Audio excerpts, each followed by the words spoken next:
வந்தே கஜேந்திர வதனம் வாமாங்காரூட வல்லபாசிஷ்டம் குங்கும பராகசோணம் குவலயினி ஜாரகோரகா பீடம். மீண்டும் கூறுகிறேன்.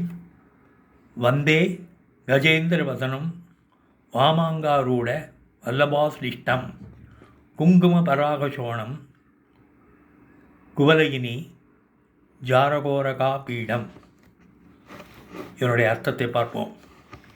இடது மடியில் உள்ள தனது பத்தினியாகிய வல்லபாதேவியினால் ஆலிங்கனம் பண்ணப்பட்டவரும் செங்கழநீர் புஷ்பத்தை மலரச் செய்யும் சந்திரனை சிரசில் தரித்தவரும் குங்குமத்தூள் போன்ற சிவந்த நுரமுள்ளவரும் யானை முகத்தை உடையவருமான ஸ்ரீ மகாகணபதியை நமஸ்கரிக்கின்றேன்.